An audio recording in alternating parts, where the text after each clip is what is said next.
In the Pure Land, within the square courtyard of the Evernight God Kingdom, a jet-black palanquin rested in the center. It was shrouded in a desolate chill far more profound than usual, causing the attendant daughters of Evernight to tremble with fear, not daring to make the slightest sound. Flanked by Shen Waioluan and Shen Wumink, Shen Wuyi approached. She knelt slowly before the palanquin, her voice like shattered jade striking ice, crisp and respectful. Wuyi pays her respects to the Mother God One. Bang. A gust of icy, sinister wind suddenly blew open the palanquin's curtains and slammed viciously into Shen Wuyi's chest. Shen Wuyi neither dodged nor defended, silently enduring the blow as her body was flung far away. A thin line of blood trickled slowly from the corner of her lips. "Wuyi, how audacious of you!" God Venerable Wuming's grim voice emanated from the palanquin, every word like an ice-pick stabbing bone. "Before coming here, I ordered you to request the Nine-Heart Divine Lotus from the Abyssal Monarch. How dare you defy my command and go to that so-called God-slumbering forbidden domain?" Shen Waioluan spoke urgently. "God Venerable, please quell your anger. Wuyi did this all for you?" "Silence!" Another blast of sinister wind shot out, striking Shen Waioluan and sending her stumbling backward until she collided heavily with a courtyard pillar. "Who gave you permission to speak out of turn?" Shen Waioluan struggled to her feet, lowered her head, and knelt, not daring to utter another word. Shen Wuyi's long lashes veiled her moon-like eyes. Her voice was light and serene. The secret codex, too, records that the abyssal heart vine only exists within the bodies of high-plane abyssal ghosts. No trace of it has ever been found in the Sea of Fog, nor has it appeared in any other records. The legendary God-slumbering forbidden domain, however, is said to be roamed by countless abyssal ghosts, some of which were formed from ancient fallen gods. It was the greatest hope I could conceive of. To me, my own advancement is far less important than my Mother God's safety, which is why. She paused, her head bowing in shame. But regardless of the reason, it is true that I defied your order. My crime is unforgivable, and I am willing to accept any punishment the Mother God sees fit. Any other elder would have been moved, even touched, by such a profound display of devotion from a junior. But the one thing God Venerable Wuming distrusted most, detested most, was sincerity. Her tone was so cold it could freeze the soul. "When, in all my years of teaching you, did I ever include presumption? This is the first time you have openly defied me. You will learn the consequences when we return to Evernight. Now get out at once." "Yes," Shen Wuyi answered softly and prepared to leave. "Wait!" A sharp hiss suddenly sounded and the surrounding atmosphere warped. Sinister currents of air churned chaotically, swiftly forming an isolation barrier at the true God level.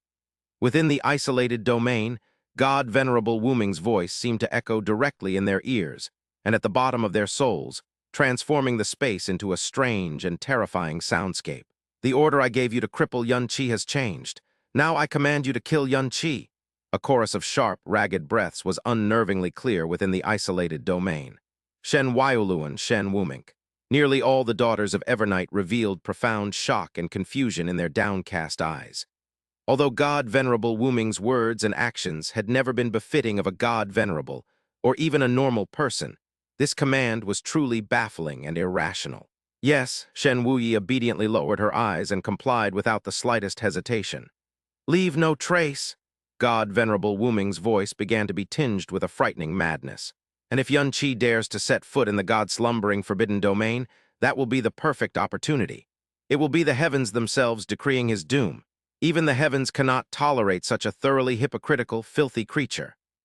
The God-slumbering forbidden domain was akin to a special, independent sea of fog, almost completely cut off from the outside world. Even the spiritual sense of a true God could not extend far within it, making it the perfect place to kill someone and dispose of the body. "Yes," Shen Wuyi replied again. "Get out." Shen Wuyi rose, helped Shen Waioluan to her feet, and the two walked slowly away. The isolation barrier had not yet dissipated. Shen Wumink hesitated for a long time before finally speaking up hesitantly. "God Venerable, after today, Yun Qi of the Dreamweaver God Kingdom will surely become renowned throughout the abyss. Even the Abyssal Monarch and the High Priest will undoubtedly see him in a new light. God Venerable Wumeng was willing to abandon her dignity for him. If we truly kill him and our involvement is exposed, the consequences are truly difficult to predict." Truly difficult to predict was the most tactful phrasing she could muster. Moreover, we have no grievance with Yun Chi, nor have we ever had dealings with the Dreamweaver God Kingdom. In my humble opinion, there is truly no need for us to waste our efforts on this boy." Shen Wumink chose her words with extreme care, her tone as diplomatic as possible. If not for the fact that God Venerable Wuming's actions were so utterly incomprehensible, she would never have dared to offer a word of counsel. "What do you know? What do you know?" God Venerable Wuming suddenly lost control of her emotions. Her sharp shriek made Shen Wumink hold her breath, completely baffled as to which of her words had provoked such a reaction. "The most beautiful woman in the world?" The words these men use to deceive women are all the same. Every single word is so foul it makes one want to vomit. Willing to bear double the desolate knowing punishment alone. Heh, ha ha ha. Hypocrisy, utter hypocrisy. The essence of men is hypocrisy, filth, shamelessness, despicableness. Bastards, he is simply better at pretending than Shen Wuxuyan. He deserves to die even more than Shen Wuxuyan. Even more. Upon hearing the name, Shen Wuxuyan, Shen Wumink's pupils constricted. In that instant, she suddenly understood why God Venerable Wuming harbored such murderous intent toward Yun Chi, a man with whom she had no quarrel. "Shen Wuxuyan, Shen Wuxuyan, Shen Wuxuyan." God Venerable Wuming herself seemed to be pierced to the soul by the name. Her aura grew chaotic, and her voice became as shrill as a demented ghost's. "All the men in this world are Shen Wuxuyan. They are all heartless beasts. They all deserve to die." Shen Wumink bowed her head deeply, not daring to say another word. She could only sigh inwardly at Yun Chi's extreme misfortune. He had unintentionally touched upon this madwoman's most untouchable scar. "Wu Yi, are you all right?" Shen Waioluan helped Shen Wu Yi sit down, checking her injuries with concern. "I'm fine." Shen Wu Yi shook her head lightly. Her face was a shade pale, but her cold, stunning beauty remained as breathtaking as ever. "Mother God did not strike me heavily. I will recover before we enter the God-slumbering forbidden domain." Shen Waioluan sighed softly. "You knew the consequences of defying her, so why did you still?" Shen Wuyi's voice was gentle. Despite being fiercely reprimanded and punished, she held no regrets. "If we can just find the abyssal heart vine, my mother God's divine body will have a chance to recover. Then, she will be able to see my face clearly, see the Evernight God kingdom she now rules. Her lifespan will also be extended several times over, allowing me to accompany her for much longer. Therefore, even the faintest glimmer of hope is far more important than a little growth for myself." As she spoke, her left eyelashes trembled in a minuscule arc with the surge of her emotions. This subtle tremor was clearly seen by Shen Waioluan, who was close to her. "Silly child!" Shen Waioluan gently embraced her, her voice filled with heartache. "I know you feel wronged. This is the Pure Land. The God Venerable's spiritual sense cannot extend here freely. If you feel wronged, just let it all out. Don't keep it bottled up inside and hurt yourself." "I don't feel wronged." Shen Wuyi rested her head lightly against Shen Waioluan's chest, a faint smile on her lips. "Actually, I've always known that Mother God's strictness is for my own good.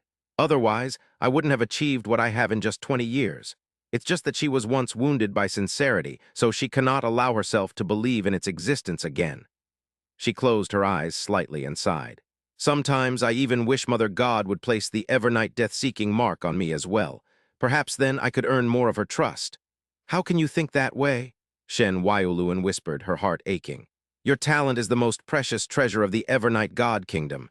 How could it be marred by the Evernight death-seeking mark?" "So?" Shen Wuyi looked up, her eyes shimmering with an incredibly deep hope. "Mother God does care for me after all, doesn't she?" "I don't know," Shen Waioluan replied. "No one can fathom the God Venerable's thoughts. Maybe she does, maybe she doesn't. But everyone has seen how pure and sincere your feelings for her are, and we are all moved by it. I believe that one day the God Venerable will believe in sincerity again." After a brief silence, Shen Wuyi slowly shook her head. "No, Mother God's loss of trust in all living things is a form of self-protection. I don't need her to try and change for my sake. I only hope she can be truly happy, truly healthy and well. This time, when I enter the God-slumbering forbidden domain, I will do everything in my power to find the abyssal heart vine. If I cannot, I will find a way to create more opportunities to enter again. There will come a day when I succeed." "All right," Shen Waioluan smiled. "It is written that the heart of snow-glazed glass not only possesses the purest, most flawless soul, but is also blessed by the heavenly way. I believe your devotion will surely move the heavens and help you achieve your wish." At that moment, an intangible soul presence quietly spread.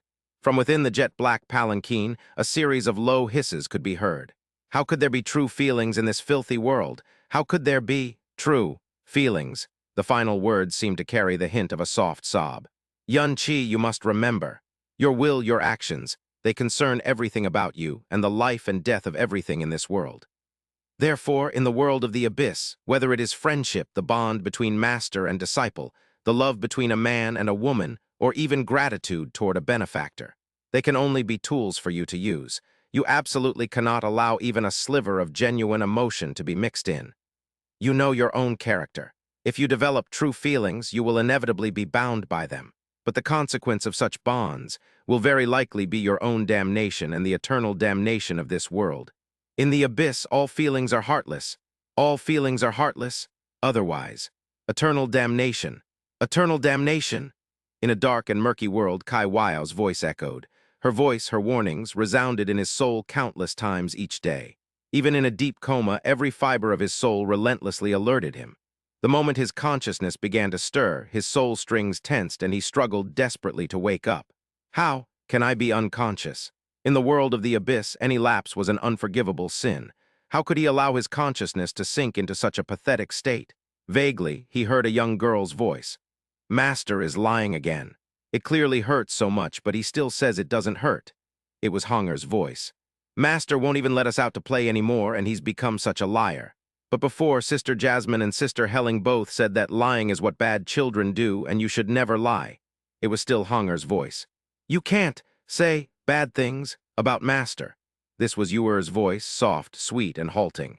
Following that was a soft sigh from Li Xiu. Lies are indeed not good things, but sometimes behind a lie hides a helplessness too heavy to bear, and that kind of lie often wounds the liar first. Li Xiu was the first to sense the turbulent struggle in his soul sea. He is about to wake up. Amidst his violent struggle, Yun-Chi's eyes snapped open, his pupils reflecting a blurry, piercing light. Ah! A girl's gasp sounded by his ear, followed by a joyous cry. Big brother Yun-Yu, you're awake. His vision filled with Hua Kaylee's jade-like face, a face beautiful enough to eclipse the heavens and earth of the Pure Land. Her eyes shimmered with tears like shattered starlight. Her cheeks were streaked with moisture, so tragically beautiful it could break a heart of stone in an instant. How long was I asleep? He tentatively tried to raise his hand. Fortunately, the weakness in his body wasn't severe, which allowed him to relax completely. Hua Kaylee quickly reached out and gently held his injured hand. 3 Shichen 3, Big Brother Yun, close your eyes again and rest well. Don't try to be strong, I'll be right here. 3 Shichen, he murmured the words, then wiggled his fingers, taking her somewhat cold, snow-white hand in his. He looked into her eyes and smiled gently. So you've been teary-eyed like this for a whole 3 Shichen. No wonder the books say that women are made of water for you. You still dare to smile. Hua Kaylee was both embarrassed and annoyed. Her jade-like fingers tightened slightly, but in the end, she couldn't bear to truly hurt him. She could only force a resentful expression. I'm really angry this time, exceptionally angry. Yun-Chi suddenly clutched his chest, his face contorting in pain. Ah, it hurts, it hurts so much. The girl's budding anger instantly turned to panic. She was at a complete loss. Where does it hurt? Is it an internal injury? How could this be? Yun-Chi grimaced. When my Kaylee gets angry, my heart aches. Ah, it hurts so much, more than the desolate knowing punishment. Hiss. Ah, you. Hua Kaylee didn't know whether to laugh or be angry. She could only bite her lip and scratch his chest forcefully with her fingers, earning an exceptionally exaggerated yelp from him. But after the yelp, the pain on Yun-Chi's face vanished. He reached out with both hands, cradling the girl's hands in his palms, his gaze gentle yet firm. As long as my Kaylee is safe and sound, nothing in this world can truly cause me pain. But it hurts me. The 5 simple words ended in a soft, girlish sob. She rested her head lightly on Yun-Chi's chest, listening to his heartbeat. We clearly agreed to bear everything together, but you... Ahum. Meng Kongchen stood at the door, leaning halfway in, his face a mask of seriousness to hide his awkwardness. Perhaps I've come at a bad time? Hua Kaylee shot up, a rosy blush on her cheeks. Uncle Meng. Meng Kongchen grunted seriously and gave an elder's nod. His eyes swept over Yun-Chi. Your recovery speed is astonishing. Kaylee should be able to rest easy now. He glanced at Hua Kaylee with a faint smile. This little girl, for all her fame as the heaven-folding divine maiden, cried her eyes out. She nearly drowned me and her father. The pink on her snowy face instantly deepened to a more vibrant crimson.